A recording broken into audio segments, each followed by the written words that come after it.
Well, good afternoon, everybody. For months now, since we took the majority, we have been hard at work putting together a strong border security package. When we ran last year to get the majority, Republicans said that among the other items we ran on in our commitment to America, that we would work to secure America's border. Because since the day Joe Biden took office, he took very specific actions to open up America's border. Day one, he halted construction of the wall. He terminated the Remain in Mexico policy, ended agreements with Northern Triangle countries. And Joe Biden sent a message that America's border is open. And millions of people answered that call and started coming across our border illegally. We don't know the exact number because the White House won't tell the American people how many have come across our border illegally, nor will they tell the country where all of those people have gone. Governors don't even know how many people are sent into their states at dark of night that will be put into their school systems. Who knows what else has happened? We do know this. Many people on the terrorist watch list have been caught coming across our southern border since Joe Biden opened it up. Again, we've never been able to find out an exact number. That's something we're working on, but it's something that should concern all Americans. And we're not just talking about people coming from South and Central America. We've already identified over 140 different countries that are represented coming across our border illegally since Joe Biden took office. This is a national crisis. It's creating a lot of other problems too. We see the fentanyl crisis and how bad it's gotten. Last year, we lost almost 100,000 young people who died from drug overdoses from drugs like fentanyl, which are made in China, pass through the cartels across our open southern border. Every single day in America, nearly 300 young people die because of fentanyl overdoses due to Joe Biden's open southern border. And what has President Biden's answer been? Every day, yesterday, today, 300 young people will die from drug overdoses from fentanyl. Tomorrow, another 300 people will die because of overdoses from drugs like fentanyl. And yet President Biden doesn't want to do a thing to change that because he wants an open southern border. Well, I can tell you House Republicans are fed up and House Republicans are taking action. The chairman and members behind me have been hard at work in the committees of jurisdiction, Judiciary Committee, Homeland Security Committee, the Foreign Affairs Committee, all have taken action now over the last few weeks to put together what I would call the strongest border security package that Congress has ever taken up. And when we return in May, the same week that Title 42 expires, we're going to bring a border security package and pass it through this House of Representatives. And we challenge President Biden to work with us to solve this problem. We're going to show the president how to solve the problem. While he's appointed his vice president to be the border czar, and she won't even acknowledge that this is a problem, most Americans know this is out of control, and the open southern border has to be closed and resolved. And let's get back to a working, functioning, legal immigration system that we're so far removed from. I want to applaud the members who have been hard at work on this. We have had meetings for months now with individual members, with groups of members to work through all of the complicated issues. And I'm excited to have these chairmen that have been working on these issues and then moving those bills through their committee to address this problem. And I will start with the chairman of the Judiciary Committee, Jim Jordan. So 350,000 unaccompanied children in the last 2 years have come into our country, and Joe Biden's administration doesn't know where 85,000 of those kids are. That is, they don't know where they are, and those that they do know where they are, there is no vetting process for the homes and the places these children go to, no follow-up other than a phone call to these places. Our bill is designed to stop that. And understand this, too, as the leader mentioned. This is the result of intentional policies this administration has started from day one. As Steve mentioned, day one they said no more wall, no more remain in Mexico. You get to our country, you're going to be released somewhere into the country. So we put together what we believe is the strongest immigration enforcement legislation ever. It deals with the unaccompanied alien children issue I just talked about. It deals with the Flores situation, deals with asylum, E-Verify, parole authority, and of course the Remain in Mexico policy, as well as visa overstay issues. We think it's a strong bill that will correct the problem I described and correct the problems we have seen now the entire 2 years of this administration. And I really want to thank, as Steve mentioned, this was a team effort. I really want to thank the members on our committee, Mr. McClintock, Mr. Biggs, Mr. Johnson, Mr. Roy, Mr. Tiffany, Mr. Moran, Mr. Bentz, and then two individuals not on the committee, Mr. Carter and Mr. Calvert, for sponsoring the elements that became this piece of legislation, which is going to get combined, I believe, with the good work that Mr. Green has done in his committee and the bill they passed, I guess, this morning out of their committee, and Mr. McCall, whose bill passed yesterday as well. So that's what we're going to have, and we're going to be on the floor, as the leader mentioned, in a couple weeks, and take that first step into getting control of our border that hasn't been under control at all for this administration. With that, I'll yield to the chairman of the Homeland Security Committee, Mr. Green. In 2020, the nation saw about just under 500,000 people come into the country. In 2021, almost 2 million, 4 times the year prior. If you look at the last 2 years of the Biden administration and add all the numbers up, the 5 million encounters, the 1.4 million gotaways, you put it all together, we're talking well over 6 million people, more, by the way, than many states' population, like 25 state populations, by the way. It's greater than all of the folks who came in under President Obama and President Trump, 12 years combined in just 2 years. What happened? Well, we didn't cut the budget. We didn't suddenly decrease the size of Customs and Border Patrol. What Joe Biden and Alejandro Mayorkas did is they did away with 89 policies of previous presidents. That was the difference. They allowed the return agreements with other countries to completely expire so that ICE has no way to send people back home because the agreements have expired. This was intentional. And when I got the gavel, we came in, we took a bunch to the border with boot camp, and we had a hearing on the border where we learned that Chief Ortiz admitted that Secretary Mayorkas' statement that we had operational control of the southern border was a lie, and we do not have. In fact, he went on to say 5 of our 9 sectors of our southwest border are under the control of the drug cartels. That's the chief of the Border Patrol. These decisions made by Joe Biden and Alejandro Mayorkas have facilitated the drug cartels using a strategy of overwhelming the crossing sites, tying up Customs and Border Patrol, and then sliding the drugs around them in the thinned out rural areas. And when Merrick Garland agreed to that in front of the Senate, the Secretary Mayorkas was asked, do you know about this strategy? And Secretary Mayorkas said, no, I didn't know any.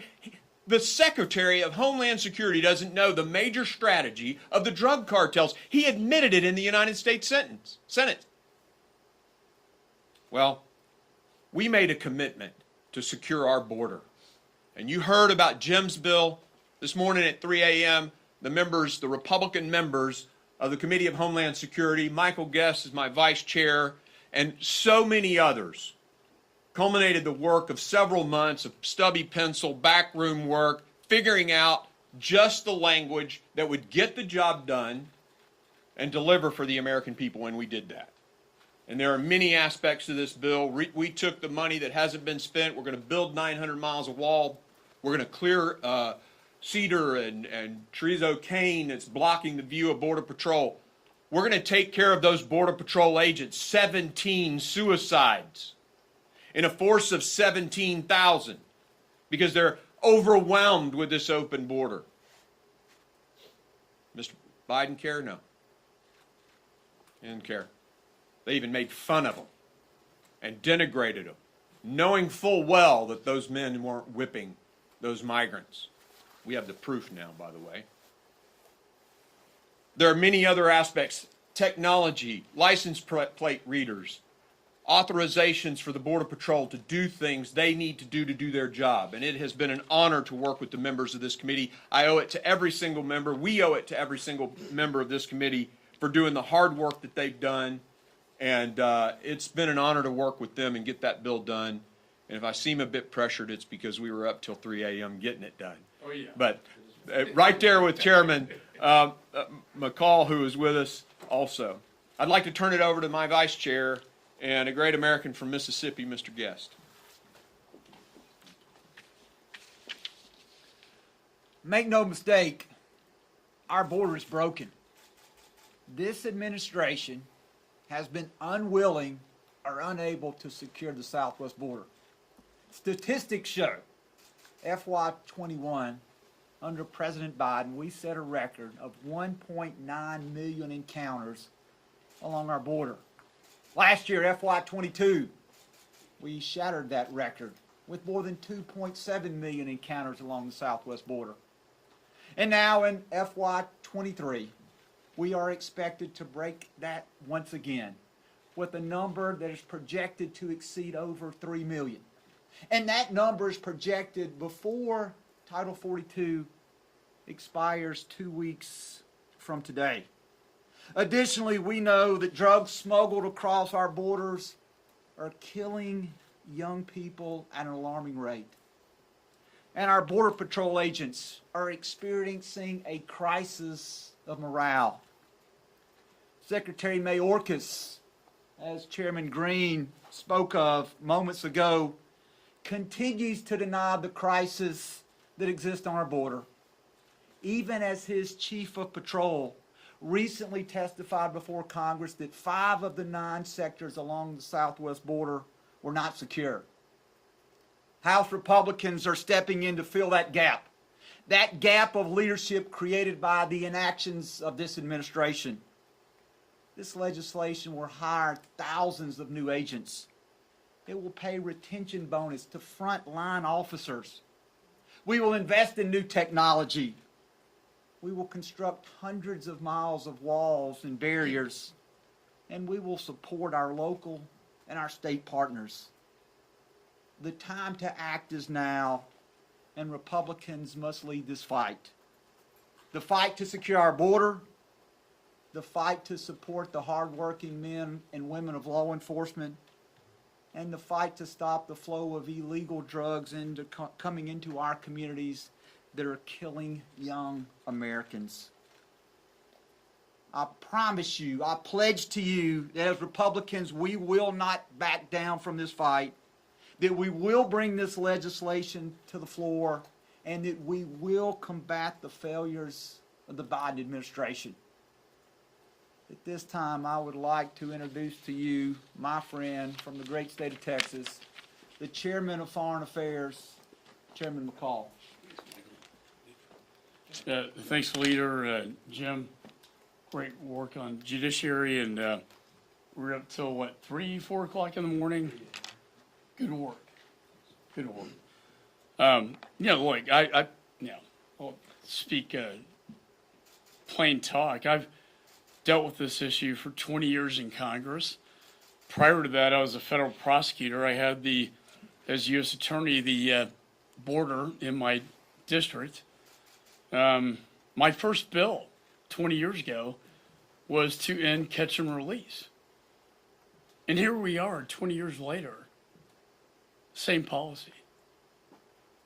I know this border well because my state of Texas bears the burden. My state has appropriated $4.5 billion just this session to deal with a federal government issue. It's not a state issue. It's a responsibility of the federal government. And they have the federal government has completely failed. As I told Mayorkas, sir, you have failed in your job. Interestingly, when he went down to the Border Patrol agents turned their backs on him because, by what they said, he turned his back on them. The morale has never been worse. I've seen this movie so many times, and I've tried to fix it so many times. And we have a fix to it. But this is the worst I've ever seen it on the border. It is wide open. And why? Because the first thing the Biden administration did with a stroke of a pen was to rescind Remain in Mexico, to rescind the migrant protection protocols, which were working.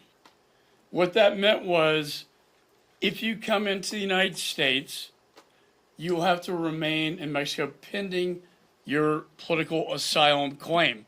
15% are justified, 85% are usually not. But what did that do? It sent a message. It sent a message to the cartels. It sent a message to the cartels that we're not open for business anymore.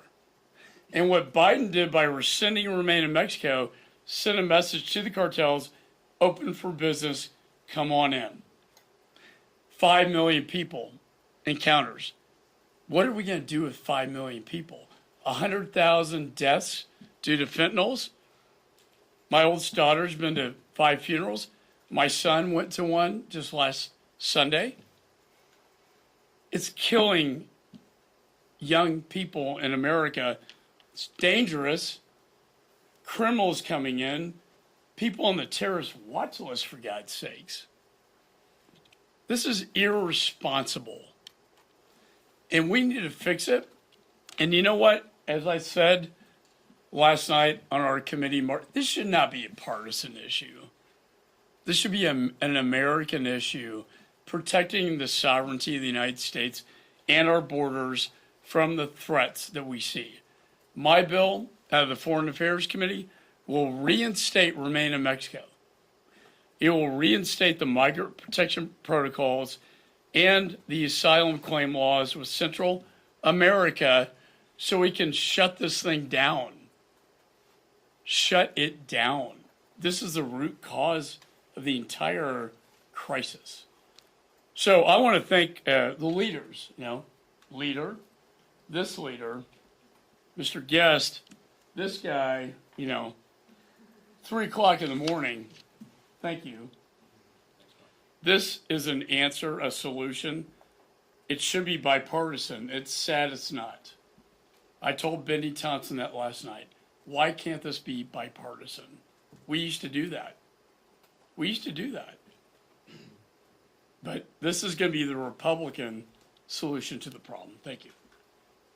With that, we'll be happy to take some questions.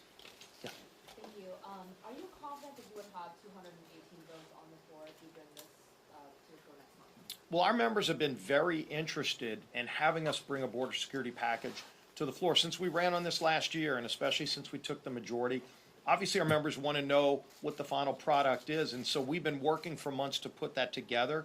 And as you can see, it's gone through 3 different committees. It's a number of bills that have gone through those committees. So now that we have all the bills out, we're going to get that information to our members. I'm very confident we're going to pass it when we return in May.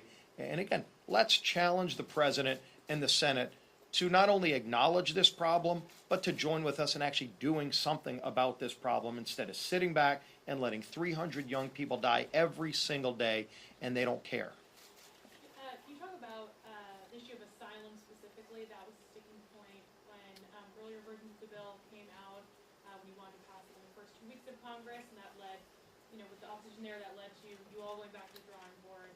How did you find agreement there, or are there still sticking points? Yeah, we had a lot of meetings with our members that are most interested in the details of this, both on the committee and off. I'm going to ask Chairman Jordan to come up and talk about it, but I was in all of those meetings and watched people like Chip Roy, Mario Diaz-Balart, Carlos Jimenez, Tony Gonzalez, Tom McClintock, all coming together and figuring this out and saying, how do we address this problem?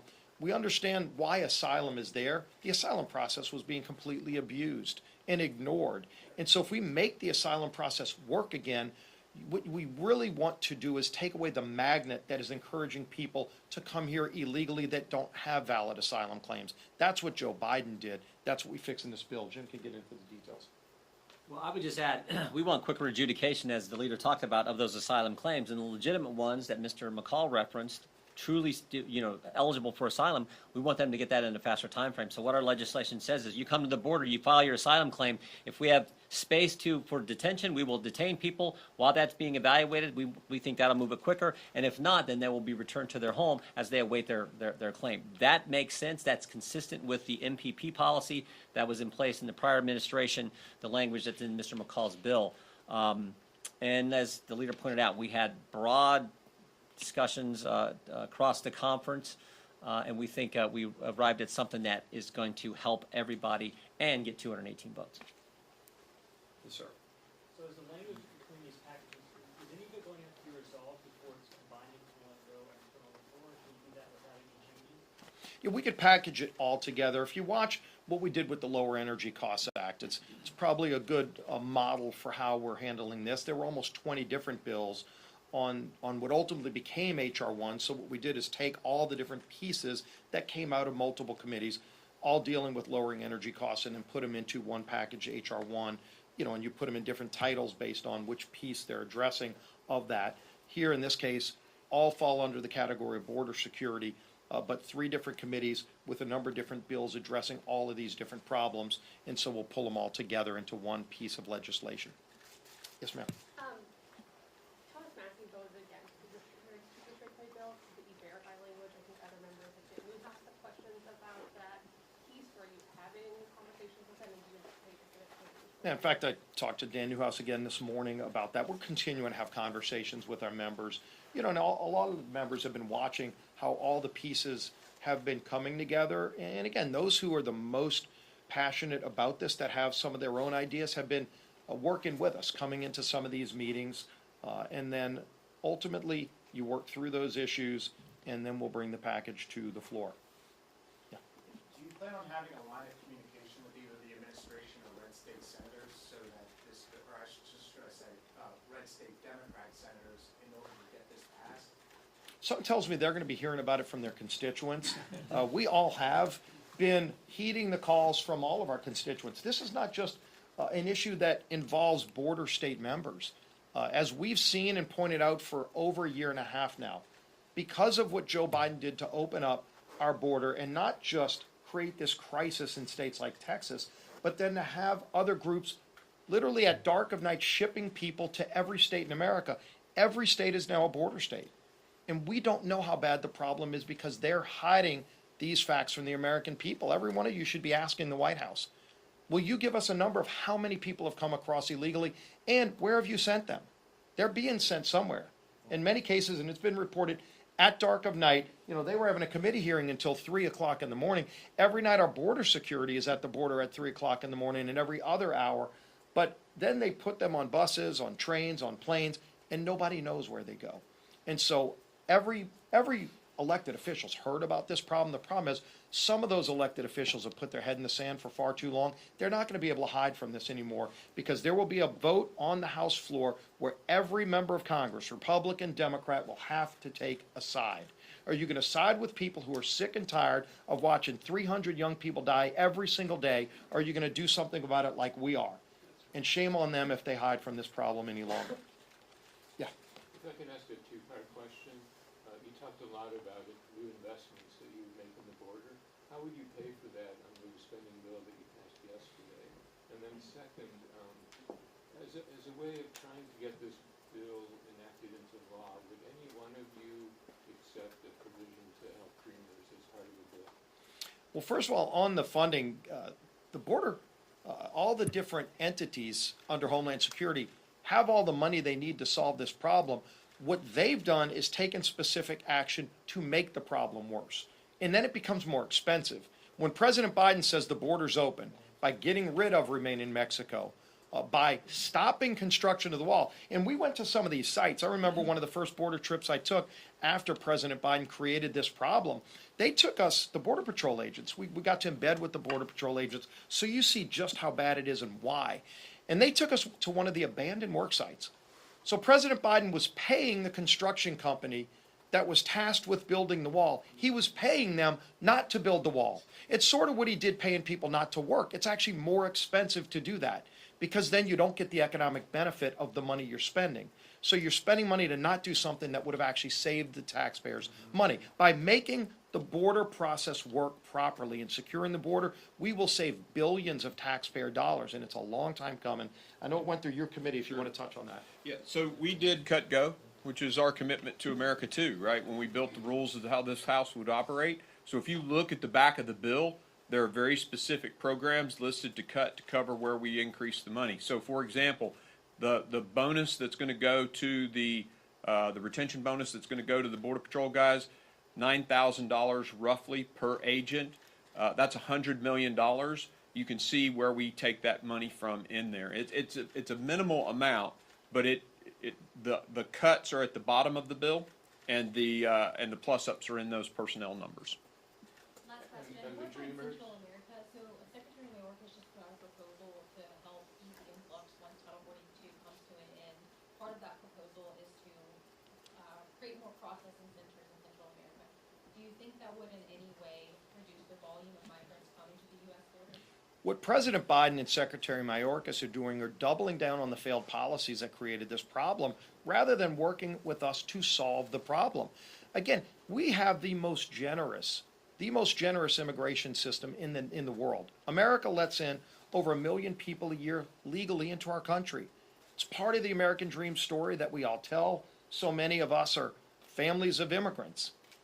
And there is a legal process to come here.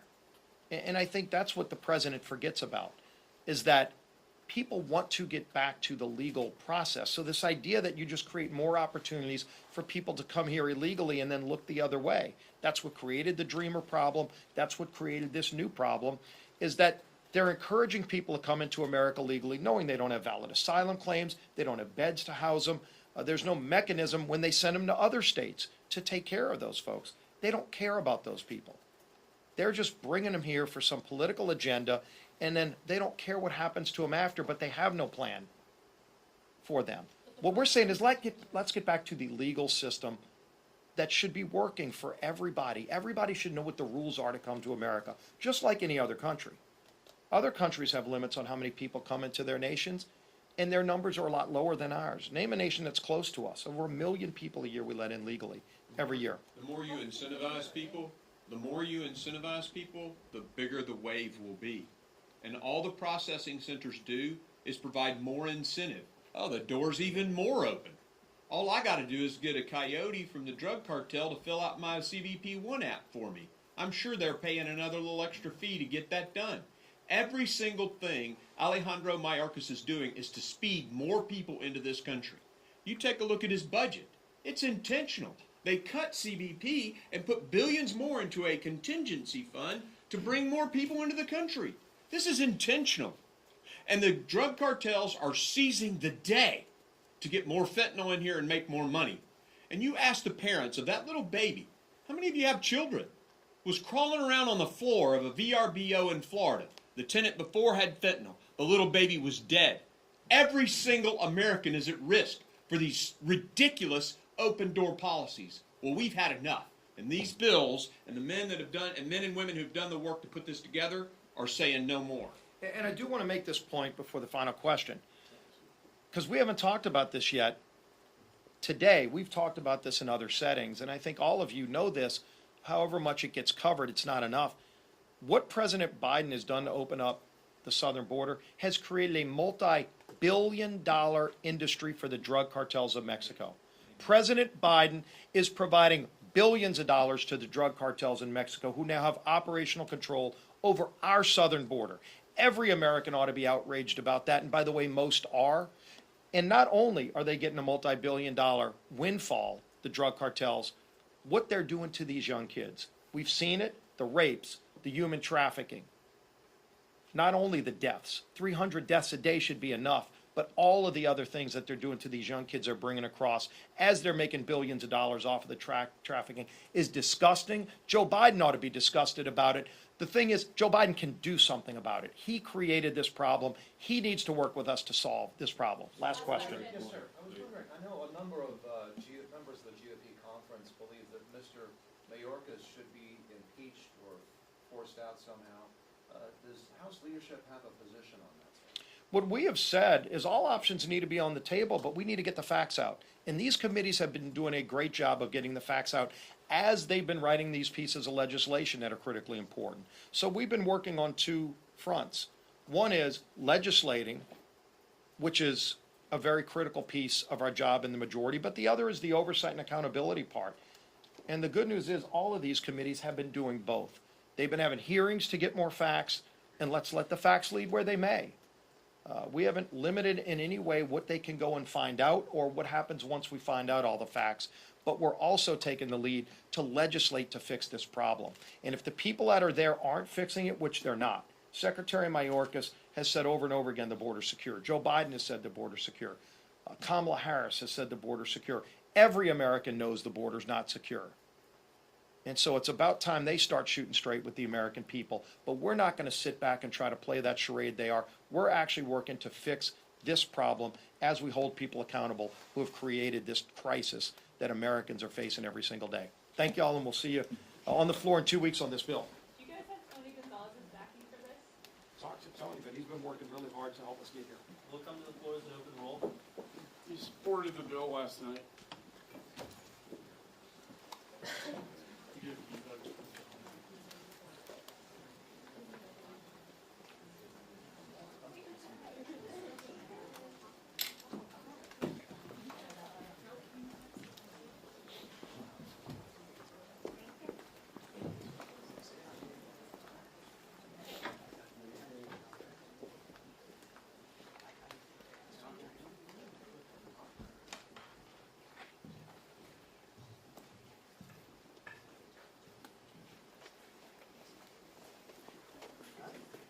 Every time.